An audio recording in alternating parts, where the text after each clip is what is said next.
Hello दोस्तों, कैसे हैं आप लोग। आज से ये मेरा पार्ट 2 है क्लास का। दोस्तों, क्या आपने पहला क्लास करके आया है? तो आपने पहला क्लास करके आया होगा दोस्तों, आज इसके लिए धन्यवाद बोलता हूं आपको। लेकिन दोस्तों, आपको पहला क्लास कैसा लगा कमेंट में ज़रूर बताइएगा। दोस्तों, आज से हम दूसरा क्लास का स्टार्ट करते हैं। दोस्तों, आज का हम लोग का टॉपिक है, बिना देरी किए क्लास को स्टार्ट करते हैं। आज का हमारा टॉपिक है प्रकाशीय वस्तु। प्रकाशीय वस्तु क्या है दोस्तों? देखिए, आज का टॉपिक क्या है? प्रकाशीय वस्तु। प्रकाशीय वस्तु आज का हमारा टॉपिक है, प्रकाशीय वस्तु। जैसे देखिए दोस्तों, पिछले क्लास में हम लोग प्रकाशीय माध्यम पढ़े थे ना, इसी प्रकार यहाँ पे प्रकाशीय वस्तु पढ़ना है। दोस्तों, यहाँ पे हम लोग को प्रकाशीय वस्तु पढ़ना है। आखिर प्रकाशीय वस्तु क्या है और ये कितने प्रकार का होता है। देखिए दोस्तों, प्रकाशीय वस्तु जैसे प्रकाश माध्यम था, जिस माध्यम में प्रकाश गमन करती हो, जिसमें प्रकाश आर पार करे उसे प्रकाशीय वस्तु कहते हैं। ये ना प्रकाशीय वस्तु 3 टाइप का होता है दोस्तों। कितना टाइप का होता है? 3 टाइप का दोस्तों। 3 प्रकार का होता है प्रकाशीय वस्तु। 3 प्रकार का होता है प्रकाशीय वस्तु। पहला आता है पारदर्शी वस्तु। पहला क्या आता है? पारदर्शी वस्तु। देखिए, पहला नंबर में आता है पारदर्शी। और सेकेंड नंबर में आता है पारभासी। सेकेंड नंबर में आता है पारभासी। और थर्ड नंबर में आता है दोस्तों, थर्ड नंबर में आता है अपारदर्शी। थर्ड नंबर में आता है अपारदर्शी। अब देखते हैं प्रकाशीय वस्तु के तीनों प्रकार के बारे में। आखिर ये पारदर्शी क्या है, पारभासी क्या है और अपारदर्शी क्या है। चलिए आगे चलते हैं और देखते हैं आखिर कैसे कैसे होता है। देखिए दोस्तों, पारदर्शी मतलब, दर्शी मतलब आप लोग जानते हैं देखना। दर्शी मतलब देखना। पार मतलब आर पार। जिस वस्तु में भी, जिस किसी वस्तु में भी प्रकाश आर पार दिखे ना दोस्तों, उसे ही प्रकाशी मतलब पारदर्शी वस्तु कहते हैं। जैसे में कांच, पानी। दोस्तों, आप लोग पानी का आर पार देखेंगे दिख जाएगा। और हवा ऐसे हो सकता है एग्जाम्पल। यानी वैसा वस्तु जिसके आर पार प्रकाश आसानी से जा सके, यानी प्रकाश आसानी से दिखे, उसे कहते हैं पारदर्शी माध्यम। जैसे क्या एग्जाम्पल में कांच, हवा और पानी, पानी, स्वच्छ जल, यही है पारदर्शी का एग्जाम्पल। और चलिए दोस्तों, आप देखते हैं हमारा दूसरा प्रकार पारभासी वस्तु क्या है। अब देखिए, प्रकाशीय वस्तु का ही दूसरा प्रकार है पारभासी वस्तु। पारभासी वस्तु क्या है? देखिए, मतलब ऐसा वस्तु जिससे प्रकाश किसी वस्तु से थोड़ा मात्रा में, अंशतः मात्रा में पार कर सके। इसमें क्या हुआ? फुल मात्रा में पार किया, जितना प्रकाश आई पूरी आर पार हो गया। इसमें थोड़ा बहुत आर पार होगा। यानी कि मान लीजिए दोस्तों, मान लीजिए ये कोई वस्तु है ना दोस्तों, यहाँ पे प्रकाश पड़ी, इसमें थोड़ा मात्रा में प्रकाश मतलब आर पार हो सका। इसमें क्या होगा? इसमें प्रकाश पड़ी, उतने प्रकाश बाहर निकल गए। इसमें प्रकाश उतना पड़ी, उतने प्रकाश बाहर निकल गए। यही पारदर्शी और ये पारभासी। तो जिससे प्रकाश आर पार हो सके पूरे, तो उसे पारदर्शी वस्तु कहते हैं। और जिससे अंशतः मात्रा में पार हो सके, उसे पारभासी वस्तु कहते हैं। एग्जाम्पल के लिए दोस्तों, बटर पेपर मेनली याद रखिएगा दोस्तों। उसके बाद आगे चलते हैं।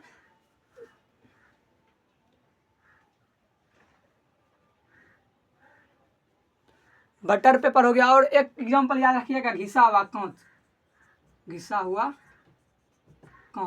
यदि कांच को घिस देते हैं तो बन जाता है वह कौन सी?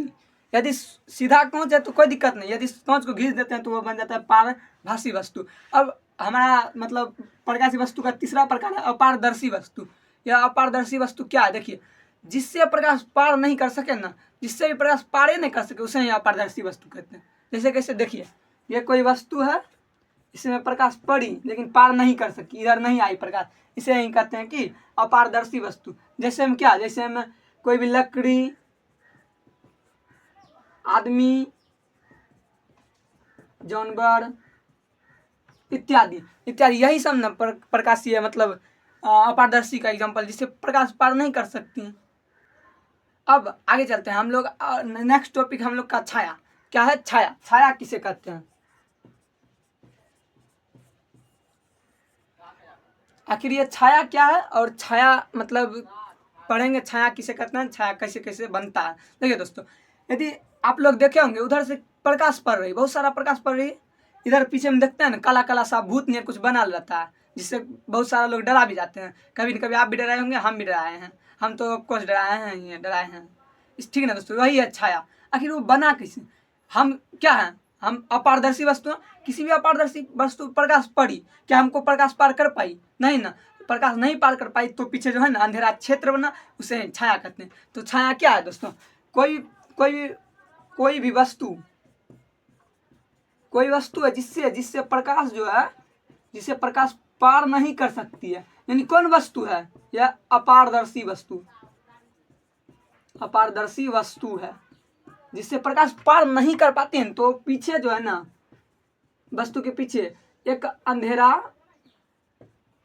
अंधेरा क्षेत्र बनता है, उसे ही ये अंधेरा क्षेत्र को ही क्या कहते हैं? छाया कहते हैं। उस अंधेरे क्षेत्र को ही छाया कहते हैं। देखिए दोस्तों, छाया बनने के लिए दो शर्त चाहिए। छाया बनने के लिए दो शर्त चाहिए। कौन कौन देखते हैं इसका शर्त?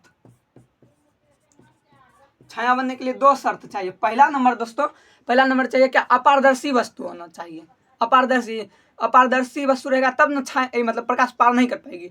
यदि पारदर्शी वस्तु रहता, प्रकाश पार कर जाती तो पीछे अंधेरा क्षेत्र बनता नहीं ना।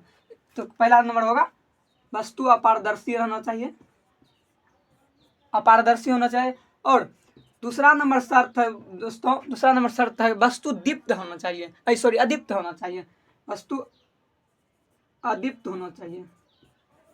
आप लोग दीप्त और अदीप्त के बारे में जानते होंगे। दीप्त और अदीप्त क्या है दोस्तों? देखिए हम बता देते हैं, फिर भी आप लोग पहले तो पढ़े ही होंगे, फिर भी बता देते हैं। देखिए, एक होता है दीप्त और एक होता है अदीप्त।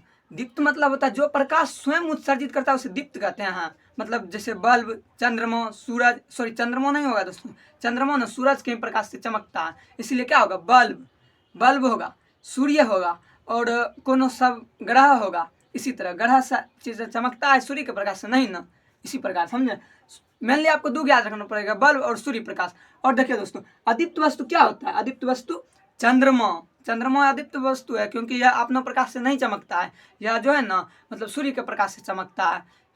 तो अदीप्त वस्तु में क्या हो गया? चंद्रमा हो गया, जो मतलब स्वयं प्रकाश उत्सर्जित नहीं करता। चंद्रमा, लकड़ी, डिब्बा, मोबाइल, ये सब। मोबाइल, लेकिन मोबाइल में बल्ब है दोस्तों, वो बल्ब है दीप्त, लेकिन मोबाइल है अदीप्त। समझे? मोबाइल का छाया बन जाएगा पीछे। समझे दोस्तों? चलिए अब नेक्स्ट टॉपिक के साथ चलते हैं। नेक्स्ट टॉपिक देखते हैं क्या है, तब तक के लिए रुकिए।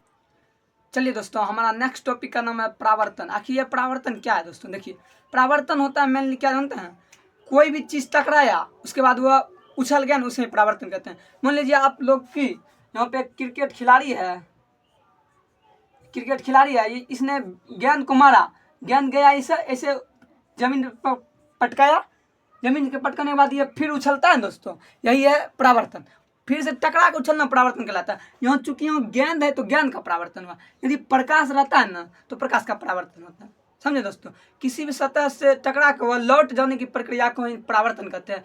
यानी मान लीजिए आपने किसी बच्चे को फेंका, लेकिन फेंकिएगा नहीं, बता रहे हैं, कुछ कोनो बच्चा को फेंका, छोड़िए, किसी चीज़ को फेंके ना आपने, वह उछलता है थोड़ा देर। जैसे मान लीजिए इधर से फेंके तो इधर उछलता है, यही है दोस्तों परावर्तन।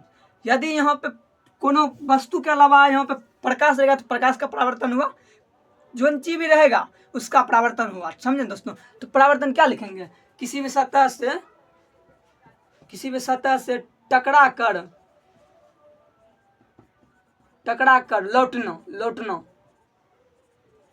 लौटने की प्रक्रिया को प्रकाश कहते हैं, परावर्तन कहते हैं। किसी भी सतह से लौटने की प्रक्रिया को प्रकाश कहते हैं। यदि लौटने में प्रकाश का परावर्तन होगा। यदि कोई वस्तु है तो वस्तु है उसका परावर्तन होगा। देखिए, परावर्तन भी दो प्रकार का होता है। परावर्तन कितने प्रकार का? दो प्रकार का होता है। देखते हैं कौन कौन परावर्तन होता है। दो प्रकार। देखिए, पहला प्रकार होता है नियमित परावर्तन।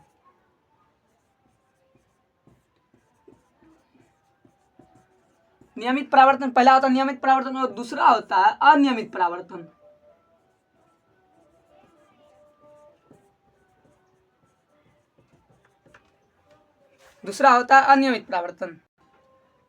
तो इन दोनों परावर्तन को हम बारी बारी से समझते हैं। पहले देखते हैं नियमित परावर्तन क्या होता है, उसके बाद देखेंगे अनियमित परावर्तन क्या है। तो देखिए, नियमित परावर्तन क्या है? जो नियम कानून का फॉलो करें उसे नियमित परावर्तन कहते हैं। किसी भी, देखिए दोस्तों, ये कोई समतल सतह है, मान लीजिए कोई सतह है, ठीक ना, कोई सतह, ओ सॉरी दोस्तों, परावर्तन का चित्र बना दे क्या? देखिए परावर्तन का चित्र ऐसे होता है। देखिए यह क्या है, एक सतह, इससे कोई किरण आई और चली गई नहीं, यही है परावर्तन। समझे दोस्तों, इतना कर दीजिएगा, परावर्तन का फोटो बन जाएगा। चलिए हम देखते हैं आगे। परावर्तन में दोस्तों, प्रकाश के परावर्तन में नहीं, ये होता आपतित किरण, ये होता परावर्तित किरण। देखिए मान लीजिए नियमित परावर्तन पढ़ना है हमको। नियमित परावर्तन के लिए कोई समतल सतह होता है। समतल सतह देखिए दोस्तों, ये समतल सतह है। कोई समतल सतह में ना बहुत सारी किरण पुंज आती है। देखिए किरण पुंज आई, किरण पुंज आई, उसके बाद बहुत सारी किरण पुंज आई, या समतल सतह समांतर आई ना समांतर। देखिए ये समांतर ही लौट जाती है ना, ये समांतर आया उसके बाद समांतर ही लौट जाती है, तो इसे ही कहते हैं नियमित परावर्तन। यानी किसी समतल सतह पर बहुत सारी किरण पुंज समांतर आती है तो वह समांतर ही लौट जाती है, ऐसी घटना को ही नियमित परावर्तन कहते हैं। यदि ऐसा ना हो दोस्तों, उसे अनियमित परावर्तन कहते हैं। जैसे कि देखिए यहाँ अनियमित परावर्तन में कैसे होता है, इसमें ना समतल सतह नहीं होता, टेढ़े मेढ़े सतह होता है। टेढ़े मेढ़े सतह में समांतर किरण पुंज आती है लेकिन वह समांतर परावर्तित नहीं होती है। ऐसे घटना को नहीं, ये करना जरूरी होता है दोस्तों। ऐसे घटना को नहीं अनियमित परावर्तन कहते हैं। यानी कैसे लिखेंगे, किसी भी रुखरे सतह पर यानी खुरदरे सतह पर प्रकाश की किरण, बहुत सारी किरण पुंज आती है, समांतर किरण पुंज आती है, लेकिन वह परावर्तित के वक्त विसमांतर चली जाती है, समांतर नहीं जाती है, उसे ही कहते हैं अनियमित परावर्तन दोस्तों, उसे ही कहते हैं अनियमित परावर्तन। चलिए अब आगे बढ़ते हैं। परावर्तन आप मेरे ख्याल से समझ गए होंगे। यदि आपको अच्छा लग रहा होगा क्लास तो अभी लाइक कीजिएगा दोस्तों। चलिए अब आगे बढ़ते हैं दोस्तों। आगे बढ़ने से पहले आप एक चीज़ समझिए, एक चीज़ समझना जरूरी है आपको दोस्तों। देखिए परावर्तन, प्रकाश का सबसे अच्छा परावर्तक होता है, सबसे अच्छा परावर्तन करता है चांदी। यानी दोस्तों में चांदी में जो है ना, चांदी में जैसे ही प्रकाश पड़ती है ना तो वो बहुत अच्छे से परावर्तित कर देती है। जितना प्रकाश आई ना उतना प्रकाश को परावर्तित कर देती है दोस्तों। किसमें? तो चांदी में, चांदी में। देखिए दोस्तों, इसीलिए ना आप दर्पण के पीछे देखे होंगे, ये मान लीजिए दोस्तों आपका दर्पण है, ये मान लीजिए दोस्तों आईना है आपका, सीधा होता है, ये टेढ़ा हो गया दोस्तों, सीधा रहता है, इन्हें कि आप लोग सोचिएगा थोड़ा टेढ़ा बन नहीं रहा। यह मान लीजिए आईना, नीचे लिखा गया था थोड़ा सा, यह मान लीजिए आईना है, ठीक ना, यह दर्पण है छोटा सा। देखिए दोस्तों दर्पण के ना पीछे में जो ऐसे ऐसे राजितित किया जाता है ना, उजला उजला टाइप देखे होंगे आप, पीछे दर्पण के पीछे लगा दिया जाता है, वो क्या होता है तो पता है दोस्तों, वह चांदी ही होता है। चांदी का इतना मतलब छोटा मतलब बेगाल उगाल चांदी को लगा दिया जाता है इसमें। चांदी क्योंकि प्रकाश का अच्छा परावर्तक है, चांदी पीछे लेप रहता है, इसलिए प्रकाश उसमें पड़ती है ना तो वह अच्छे से रिफ्लेक्ट होता है, तो इसीलिए हम सबका फेस सही से दिखता है दोस्तों। चलिए ये टॉपिक ही था, नोट में लिख लीजिएगा। चलिए आगे बढ़ते हैं अब। तो गाइस देखिए अब हमारा नया टॉपिक आ गया है प्रकाश के परावर्तन के अवयव। देखिए दोस्तों पहले आप अवयव का मतलब समझिए तो प्रकाश का परावर्तन के अवयव खुद ब खुद समझ जाएगा दोस्तों। देखिए अवयव का मतलब होता है बनने में की लगा, मतलब होने में, प्रकाश के परावर्तन में होने में की लगा। जैसे मान लीजिए दोस्तों आप खिचड़ी बनाना है, खिचड़ी के मतलब बनने में क्या क्या अवयव है। पहले बात चावल, दाल और पानी और भी होते हैं, वह सब मतलब अवयव है, खिचड़ी का अवयव है। इस तरह प्रकाश के परावर्तन का क्या अवयव होगा। देखिए दोस्तों प्रकाश का परावर्तन का पहले डायग्राम बनाइए, इधर बनाते हैं। ये रहा एक दर्पण, इससे आया प्रकाश किरण, इधर चली गई, वहाँ दोस्तों प्रकाश का परावर्तन, यानी कोनो सतह पर टकराया उसके बाद लौट गया, इधर ऐसे कर दीजिएगा दोस्तों। यह क्योंकि चांदी का लेप है, अभी मैंने जस्ट आपको बताया क्यों लगाया जाता है चांदी का लेप। यहाँ देखिए दोस्तों यह ना, यह आपतित किरण कहलाता है। यह आपतित यानी आ रहा है तो आपतित किरण, जाएगा तो परावर्तित किरण, यानी ये आ रहा है तो ये क्या आपतित किरण, आपतित किरण। यह क्या है, ये जाप्तित किरण है। जाप्तित किरण नहीं लिखेगा दोस्तों, आप लोग लिखिएगा परावर्तित किरण है ये दोस्तों। परावर्तन हुआ है ना, परावर्तित किरण, परावर्तित किरण और परावर्तित किरण। देखिए दोस्तों देखिए यहाँ से आया यहाँ गया, ये जो बिंदु बना नहीं, ये बिंदु कहा जाता है आपतन बिंदु, आपतन बिंदु। और आपतन बिंदु पर ना यहाँ एक काल्पनिक ऐसे करके रेखा होता है, इसे कहा जाता है अभिलंब, अभिलंब या लंब कहा जाता है। तो यही है, मतलब इतना वो लिख दीजिएगा तो हो जाएगा प्रकाश के परावर्तन का अवयव। लेकिन इसमें दो चीजें और है, यहाँ देखिए ये ना, ये जो मतलब ये अभिलंब और आपतित किरण के बीच जो कोण बन रहा है उसे कहते हैं आई, मतलब आपतन कोण। और जो इन दोनों के बीच में कोण बन रहा है ना उसे कहते हैं आर, यानी परावर्तन कोण। समझे दोस्तों, आपतन कोण और परावर्तन कोण भी यह मतलब प्रकाश के परावर्तन का अवयव है। तो क्या लिखेंगे प्रकाश के परावर्तन के अवयव में? देखिए पहले लिख दीजिएगा आपतित किरण, फिर लिखिएगा परावर्तित किरण, फिर लिखिएगा आपतन बिंदु, आपतन बिंदु, फिर लिखिएगा अभिलंब, फिर लिखिएगा आपतन कोण, फिर लिखिएगा परावर्तन कोण। आई से होता है आपतन कोण और आर से होता है परावर्तन कोण। चलिए दोस्तों अब आगे बढ़ते हैं, देखते हैं प्रकाश के परावर्तन के कितने नियम हैं। तो देखिए प्रकाश परावर्तन के नियम, देखिए दोस्तों प्रकाश के परावर्तन के ना 2 नियम है। प्रकाश के परावर्तन के कितने नियम? 2 नियम। प्रकाश के परावर्तन का 2 नियम है, 2 नियम है। देखिए दोस्तों प्रकाश के परावर्तन का 2 नियम है, बारी बारी से पढ़ेंगे भी और उसमें बहुत सारा कुछ जानने को भी मिलेगा हमको। देखिए जैसे कि पहला नियम बोलता है, पहला नियम के अनुसार पहला नियम क्या बोलता है? देखिए पहला नियम बोलता है कौन चीज? देखिए प्रकाश का परावर्तन कैसे होता है? ऐसे ऐसे चलिए गए। देखिए ये क्या आपतन बिंदु, आपतन बिंदु, यह परावर्तन कोण, परावर्तित किरण, यह आपतित किरण, सॉरी यह ना आपतित किरण, यह आपतित किरण, यह परावर्तित किरण, ठीक है ना दोस्तों? यह आपतित किरण, यह परावर्तित किरण। चलिए देखिए अब ना ये बोला जाता है पहला नियम के अनुसार कि आपतित किरण और परावर्तित किरण और आपतन बिंदु पे डाला गया लंब तीनों एक के तल में हो, यानी तीनों एक जगह धसल हो, तीनों एक जगह लड़ रहा, मुंडी लड़ रहा है ना, तो वो पहला नियम है। यानी कि कैसे बोलेंगे? किसी भी प्रकाश परावर्तन में आपतन किरण और परावर्तन किरण और आपतन बिंदु पे डाला गया लंब, आपतन बिंदु पे डाला गया लंब तीनों ही एक ही तल में हो, तो उसे प्रकाश का परावर्तन का नियम कहते हैं। पहला नियम तो कंप्लीट हो गया। अब देखते हैं दूसरा नियम क्या कहता है। दूसरा नियम भी बिल्कुल आसान है दोस्तों। प्रकाश का दूसरा नियम बोला जाता है कौन चीज? ई जो है ना, ई क्या है? आपतन कोण, यह क्या है? परावर्तन कोण। ये दोनों आपस में बराबर हो, यही है दूसरा नियम। देखिए यानी कोण आई बराबर कोण आर, तो बोला जाता है कौन चीज? प्रकाश के परावर्तन के दूसरे नियम में आपतन कोण और परावर्तन कोण आपस में बराबर होना चाहिए, यही है प्रकाश के परावर्तन का दूसरा नियम।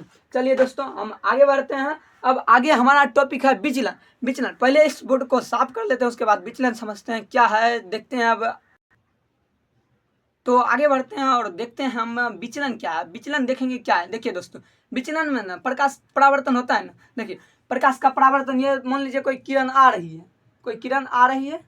चलिए दोस्तों देखिए कोई किरण इतना दूर आई, मान लीजिए दोस्तों इसके बीच में कोई दर्पण नहीं था, कोई दर्पण नहीं था। अब देखिए दोस्तों यहाँ पे एक समतल दर्पण दे दिए दोस्तों, यहाँ पे समतल दर्पण दे दिए, तो क्या होगा दोस्तों? तो क्या होगा? किरण मुड़ जाएगी, तो अब इधर किरण चल जाएगी, हुआ ना? ऐसे होगा। देखिए दोस्तों यह है वह आपतित किरण, यह है परावर्तित किरण। यह ना वास्तविक आपतित किरण को अत्य मोड़ दिया, वास्तविक आपतित किरण को अत्य मोड़ दिया। यही जो मुड़ा ना, यही कहा जाता है विचलन, इसी को कहा जाता है विचलन। इसी को क्या कहा जाता है? विचलन। विचलन यानी विचलित हो गया दोस्तों, भुला गया रास्ता, करना जाना करना चल गया, इसी को कहा जाता है विचलन। देखिए विचलन तो मतलब इसी को कहा जाता है इतना दूर ये कौन, तो कैसे इसको लिखेंगे? कैसे लिखेंगे? वास्तविक आपतित किरण और परावर्तित किरण के बीच के कोण को ना, बीच के कोण को ही विचलन कहा जाता है। देखिए दोस्तों अब विचलन के बाद कुछ टॉपिक आता है, देखते हैं उस टॉपिक को समझ लेते हैं, उसके बाद हम आगे बढ़ेंगे। चलिए दोस्तों अब देखिए हमारा नेक्स्ट टॉपिक क्या है। देखिए दोस्तों नेक्स्ट टॉपिक है विचलन से संबंधित, विचलन से ही संबंधित हमारा नेक्स्ट टॉपिक है। देखिए यदि कोण जो है ना, यदि आपतन कोण एवं परावर्तन कोण दिया तो विचलन कैसे निकालेंगे दोस्तों? देखिए पहले विचलन का फिगर बनाइए दोस्तों।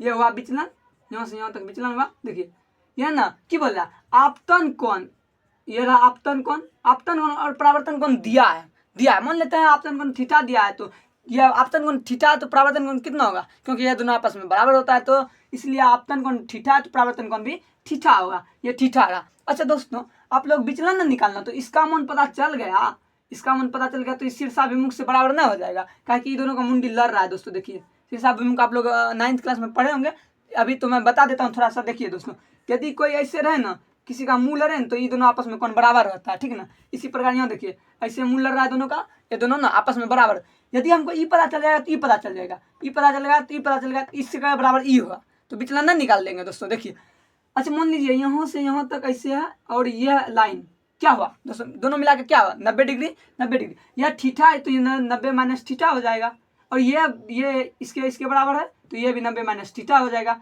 और ये दोस्तों इसके भी बराबर है, तो ये भी 90 माइनस थीटा हो जाएगा। तो हमको विचलन निकालना हो तो कैसे विचलन निकालेंगे? यहाँ देखिए अब इसका विचलन कैसे निकलेगा, इधर आते हैं, इधर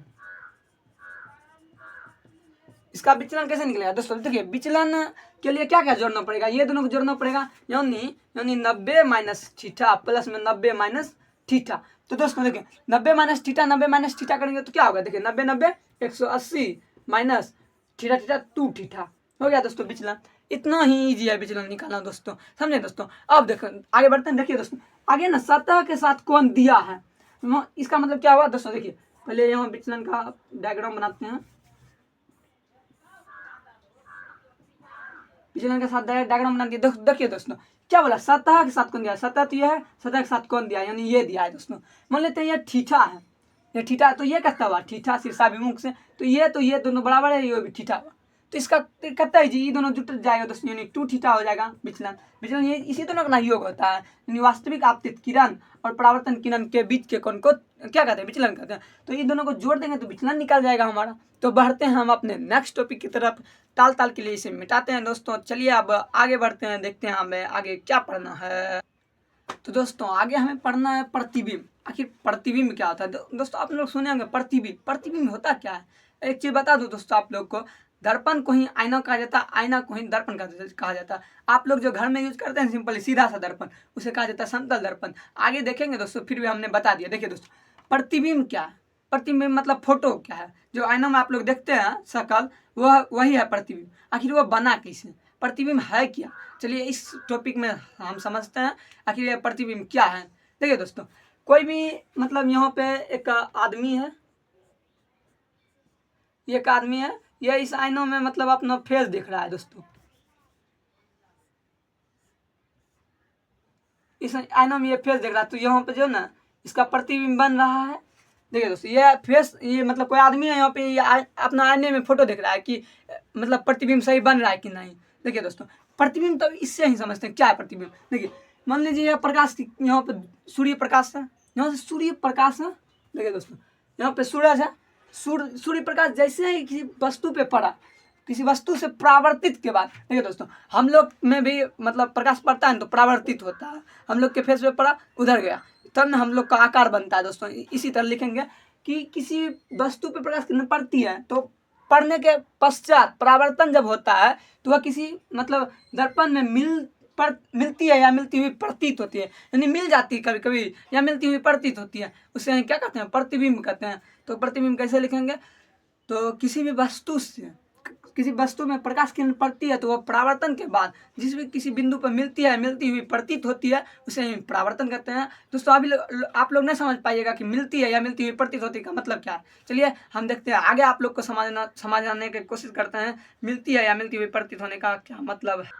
दोस्तों तो आप लोग समझने का प्रयास कीजिएगा, मिलती हुई या मिलती हुई प्रतीत होने का मतलब क्या है। देखिए दोस्तों, देखिए यह एक दर्पण है, मान लीजिए ऐसे करके दर्पण मैंने बनाया, समतल दर्पण है, सीधा सा दर्पण। देखिए दोस्तों समतल दर्पण में मिलती है, देखिए समतल दर्पण में कोई वस्तु है, इससे ना ऐसे देखिए प्रकाश की किरण आपतित हुई, और ये ना इधर नहीं आके बल्कि इधर मतलब काल्पनिक रेखा में यहाँ प्रतिबिंब बनता है इसकी। आप लोग बोलिए दर्पण के इधर, ऐसे ही होता है दोस्तों, बाजी में अंदर बनता है फोटो, हम लोग का दर्पण में देखते हैं मुंडी, उसमें बनता है, इन्हें कि बाहर में कहीं बनता है, समझे दोस्तों। दर्पण में ही फोटो बनता है, बाहर में नहीं बनता है, तो समझे मिलती हुई प्रतीत होती है। अब मिलती कैसे है, देखिए यहाँ पे मतलब ये दर्पण है, ऐसे करके ऐसे गया, ऐसे प्रतीत ऐसे, देखिए यहाँ पे मिलती है, पक्का मिलती है, मिलती हुई प्रतीत नहीं होती, इसमें मिलती है। इस समझ में आपको आगे आएगा जब हम ना उत्तल दर्पण और अवतल दर्पण पढ़ेंगे। चलते हैं हमारे आगे, हमारा नेक्स्ट टॉपिक देखते हैं क्या है। दोस्तों हमारा नेक्स्ट टॉपिक दर्पण से ही संबंधित है, सॉरी प्रतिबिंब से ही संबंधित है। तो देखते हैं हमारा नेक्स्ट टॉपिक क्या है दोस्तों। चलिए बढ़ते हैं नेक्स्ट टॉपिक की तरफ। नेक्स्ट टॉपिक ही है हमारा प्रतिबिंब के प्रकार। प्रतिबिंब का 2 प्रकार होता है। देखिए दोस्तों प्रतिबिंब का कितने प्रकार होता है, प्रतिबिंब का 2 प्रकार होता है, प्रतिबिंब का 2 प्रकार होता है। देखिए दोस्तों एक प्रकार तो ये रहा, एक प्रकार ये रहा, ये ना ये काल्पनिक प्रतिबिंब है दोस्तों। क्या है, काल्पनिक प्रतिबिंब। देखिए दोस्तों इधर ये मिलती हुई प्रतीत होती, मिलती नहीं है, वास्तविक प्रतिबिंब। देखिए दोस्तों पहला क्या है, काल्पनिक प्रतिबिंब, और दूसरा है वास्तविक, यह वास्तविक प्रतिबिंब, ये काल्पनिक। देखिए दोस्तों वास्तविक प्रतिबिंब क्या होता है या काल्पनिक प्रतिबिंब क्या होता है, पहले हम काल्पनिक को समझते हैं फिर वास्तविक को समझेंगे। काल्पनिक प्रतिबिंब क्या होता है, देखिए दोस्तों जब किसी भी प्रकाश किरण किसी वस्तु से टकराती है तो परावर्तन के बाद जिस भी किसी बिंदु पे मिलती हुई प्रतीत होती है उसे ही काल्पनिक प्रतिबिंब कहते हैं। जस्ट प्रतिबिंब के है ना परिभाषा में इसका परिभाषा छुपा हुआ है। तो मिलती हुई प्रतीत होती है तो काल्पनिक, अब मिल जाती है तो वास्तविक। जैसे यहाँ देखिए दोस्तों, यहाँ मिलती हुई प्रतीत हो रही है, यहाँ पे मिलती हुई प्रतीत हो रही है, लेकिन यहाँ पे मिल जा रही है दोस्तों। देखिए यहाँ पे परफेक्ट मिल के वस्तु बन रहा है, मतलब उल्टा प्रतिबिंब बन रहा है। तो इसी प्रकार जो है ना काल्पनिक प्रतिबिंब में सीधा प्रतिबिंब बनता है, वास्तविक प्रतिबिंब में उल्टा प्रतिबिंब बनता है। तो इसको याद कैसे रखा जाएगा दोस्तों? देखिए काल्पनिक बात ना, यानी काल्पनिक बात हमेशा ही सीधा लगता है, झूठा बात हमेशा सीधा लगता है, और वास्तविक बात हमेशा टेढ़ा लगता है। इसी प्रकार से यह उल्टा है, वास्तविक बात हमेशा उल्टा लगता है, इसलिए वास्तविक प्रतिबिंब में ना यह प्रतिबिंब उल्टा बनता है। तो अगला नेक्स्ट टॉपिक हमारा यही आता है कि प्रतिबिंब में अंतर, सॉरी वास्तविक और काल्पनिक प्रतिबिंब में अंतर। तो देखते हैं काल्पनिक प्रतिबिंब और वास्तविक प्रतिबिंब में क्या क्या अंतर है। चले हम लिख लेते हैं पहले, फिर उसके बाद आप लोग को दिखाते हैं। तो दोस्तों जैसा कि आप लोग देख रहे हैं मैंने लिख चुका हूँ, और क्या वास्तविक प्रतिबिंब और काल्पनिक प्रतिबिंब में अंतर। देखिए दोस्तों मैं समझा देता हूँ। वास्तविक प्रतिबिंब में ना हमेशा वास्तविक कटौन से बनता है। देखिए दोस्तों यह ना वास्तविक कट रहा है तब ये वास्तविक प्रतिबिंब बन रहा है, यह ना काल्पनिक कटौन से बनता है। देखिए दोस्तों इधर काल्पनिक रेखा है, काल्पनिक कटौन से बनता है। चलिए देखिए अब दूसरा जो है ना प्रतिबिंब ना हमेशा उल्टा रहता है। देखिए दोस्तों यहाँ प्रतिबिंब ऐसे है, बनने के बाद ऐसे होगा वास्तविक प्रतिबिंब में। वास्तविक प्रतिबिंब में प्रतिबिंब उल्टा बनता है। आप लोगों को याद रखना पड़ेगा। कैसे याद रखिएगा समझे दोस्तों कि ऐसे याद रखिए, वास्तविक बात ना हमेशा उल्टा ही लगता है, कोई सच बात बोलता है ना वो उल्टा ही लगता है, ऐसे ही याद रहेगा, वास्तविक बात हमेशा उल्टा लगता है। चलिए दोस्तों आगे बढ़ते हैं।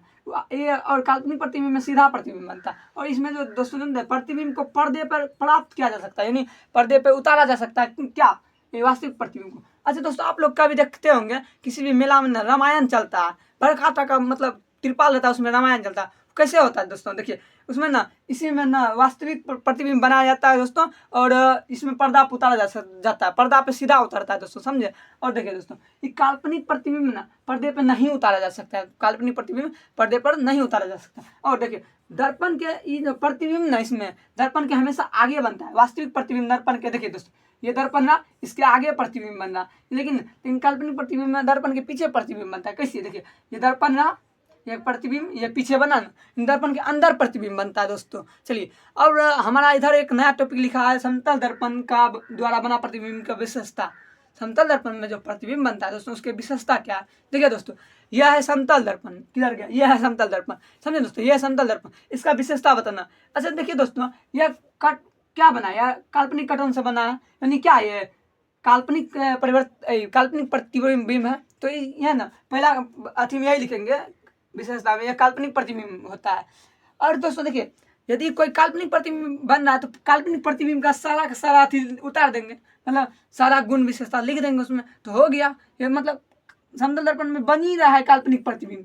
जब काल्पनिक प्रतिबिंब बन ही रहा है तो हम लिखने में क्या जाता है, तो लिख देंगे सभी गुण, काल्पनिक का सभी गुण इसमें लिख देंगे। देखिए दोस्तों पहला नंबर की प्रतिबिंब काल्पनिक बनेगा, प्रतिबिंब काल्पनिक बनेगा, उसके बाद प्रतिबिंब सीधा बनेगा, इसे पर्दा पे प्राप्त नहीं किया जा सकता। और दोस्तों एक चीज याद रखना पड़ेगा, इसमें ना पार्श्व परिवर्तन होता है। दिख रहा है दोस्तों? दिख रहा, इसमें पार्श्व परिवर्तन होता है, समझे दोस्तों।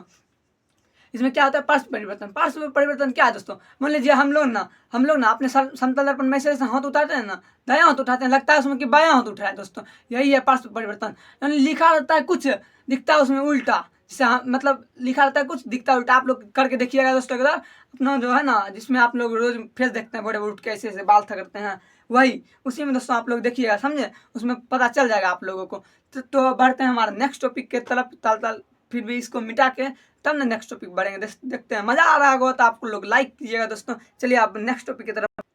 देखिए दोस्तों नेक्स्ट टॉपिक बढ़ने से पहले आप लोग को एक बात बता दूं कि आप लोग को भी एग्जाम में ऐसे नहीं लिखना दोस्तों, इसको डील करके लिखना। जैसे कि यहाँ पर ना कि वह वास्तविक कटौन से बनता है, आपको लिखना है कि यह वास्तविक कटौन से बनता है, इसको में लिखना हुआ यह काल्पनिक कटौन से बनता है। दोस्तों आप लोग ऐसे करके आ जाएगा तो नंबर काट लिया जाएगा आपका। इसी तरह दोस्तों आप लोग ना इसको सजा के लिखिएगा दोस्तों, परिभाषा के रूप में लिखिएगा। हमने सभी पढ़ाया, सबका परिभाषा भी बताया साथ साथ दोस्तों। आप लोग ना समझ गए ना, तो अपने से भी परिभाषा लिख के आ सकते हैं, बोर्ड एग्जाम में नंबर नहीं कटता है दोस्तों। तब इसको मिटा के आगे बढ़ते हैं।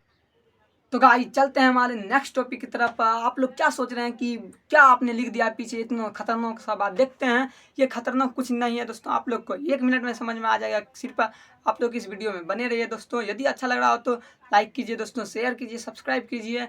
चलिए आगे बढ़ते हैं, देखते हैं क्या है दोस्तों ये पीछे लिखा हुआ। देखिए दोस्तों, अब ना हम लोग को पढ़ना गोलीय दर्पण। दोस्तों देखिए, ये जो आप चित्र देख रहे हैं ना, ये वाला चित्र, इसे ही कहा जाता है गोलीय दर्पण। देखिए दोस्तों, गोलीय दर्पण ना दो प्रकार का होता है। एक होता है अवतल दर्पण, एक होता है उत्तल दर्पण।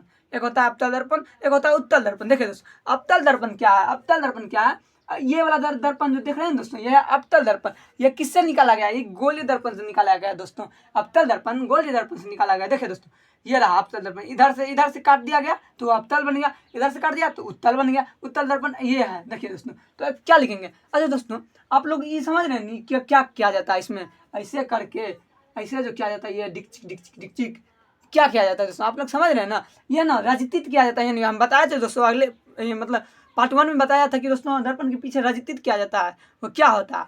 चांदी का लेप तो चढ़ाया जाता है दोस्तों, समझे? तो देखिए यही होता है। अच्छा मान लिया दोस्तों, यदि हम लोग पीछे चांदी का लेप चढ़ा दिए तो मतलब परावर्तन कितना होगा? दिखेगा कितना? इतना नहीं, यह परावर्तक सतह। ये क्या है? ये है परावर्तक सतह इधर का। तो लिखेंगे अवतल दर्पण में वैसा दर्पण, वैसा गोलीय दर्पण जिसका परावर्तक सतह क्या धसा हुआ हो, धसा है दोस्तों, तो उसे गोलीय दर्पण कहेंगे। और जिसका परावर्तक सतह उठा हुआ उभड़ा हुआ रहेगा ना, देखिए दोस्तों ये परावर्तक सतह इसका उभड़ा हुआ, उसे कहेंगे उत्तल दर्पण। उत्तल दर्पण समझे दोस्तों, उसे कहेंगे उत्तल दर्पण। ये जो दोनों है ना गोलीय दर्पण का हिस्सा है। चलिए अब हम समझते हैं गोलीय दर्पण मतलब ये रहा गोलीय दर्पण। देखिए दोस्तों, इधर से यदि हम काट दें और इधर रचित कर दें तो ये कौन सा दर्पण बन जाएगा? ये अवतल दर्पण बन जाएगा। और इधर से काटेंगे तो यह उत्तल दर्पण बन जाएगा। समझे दोस्तों? अब देखिए गोलीय दर्पण का भी ना, गोलीय दर्पण का भी ना कुछ अवयव होता है। तो आप लोग अवयव मतलब समझ ही रहे हैं। अवयव मतलब क्या होता है कि किस किस चीज से मतलब हुआ है। देखिए दोस्तों, गोलीय दर्पण के कुछ अवयव है। देखिए गोलीय दर्पण ये रहा। गोलीय दर्पण पहले मैं समझा देता हूँ। देखिए दोस्तों, ये ऐसे करके गोलीय दर्पण है। ये इसका जो है ना ये लाइन जो है ना प्रधान अक्ष होता है। प्रधान अक्ष को सी से डिनोट किया जाता है, यानी सी से दर्शाया जाता है। तो ये और जो ये है ना ये लाइन मतलब यहाँ से यहाँ तक मिलाने वाला, इसको कहा जाता है वक्रता त्रिज्या। क्या कहा जाता है? वक्रता त्रिज्या। इसको ना, ये तो उत्तल दर्पण है। और ये पी जो है ना ये ध्रुव कहलाता है दोस्तों। ये जो ध्रुव कहलाता है, यानी यहाँ देखिए दोस्तों, ये दर्पण है ऐसे करके एक रेखा माना जाता है। यहाँ ये जो दर्पण का मध्य बिंदु है उसे ध्रुव कहा जाता है। क्या कहा जाता है? ध्रुव कहा जाता है। अब देखिए कौन तक बताती है? ध्रुव तक बताती है। और नहीं ये सी है, सी ये तो बताइए वक्रता के अंदर। तो दोस्तों देखिए इस कैसे लिखेंगे? यही है, यही सब ना दोस्तों प्रधान अक्ष मतलब गोलीय दर्पण के अवयव है। पहला नंबर है ध्रुव। ध्रुव मतलब क्या बताएं? ये रहा ये वाला। तो किसी भी दर्पण के मध्य बिंदु को ध्रुव कहते हैं। बस हो गया, किसी दर्पण के मध्य बिंदु को ध्रुव कहते हैं। देखिए अगला है क्या? वक्रता त्रिज्या। अब ये वक्रता त्रिज्या क्या है? खतरनाक सा बात है। यहाँ पे भी खतरनाक लग रहा है दोस्तों। यहाँ से यहाँ तक समझ में नहीं आ रहा है ये वक्रता त्रिज्या कैसे लिखेंगे किसी दर्पण में। देखिए दोस्तों, आसान है। दर्पण जिस भी गोले का हिस्सा होगा ना उसके वास्तविक त्रिज्या को ही ना वक्रता त्रिज्या कहते हैं। कितना ईजी है। चलिए आगे देखते हैं। आगे क्या है? देखिए आगे है हमारा प्रधान अक्ष। प्रधान अक्ष को ही मुख्य अक्ष कहा जाता है। तो देखेंगे प्रधान अक्ष क्या है। प्रधान अक्ष देखिए इधर आपको दिख रहा है, यहाँ से यहाँ तक प्रधान अक्ष है। यानी कि एक ध्रुव से दूसरे ध्रुव की ओर मिलाने वाले रेखा को प्रधान अक्ष कहते हैं। यानी सी से दोनों बगली जो है ना ध्रुव को मिलाने वाली रेखा को प्रधान अक्ष कहते हैं। और अगला है हमारा वक्रता त्रिज्या। ये वक्रता त्रिज्या तो मैंने समझा ही दिया। ये रहा वक्रता त्रिज्या, यानी किसी गोलीय दर्पण की वास्तविक त्रिज्या को वक्रता त्रिज्या कहते हैं। तो दोस्तों उम्मीद करता हूँ आप लोग ने समझ लिया होगा गोलीय दर्पण क्या है, गोलीय दर्पण के प्रकार और गोलीय दर्पण के अवयव। चलते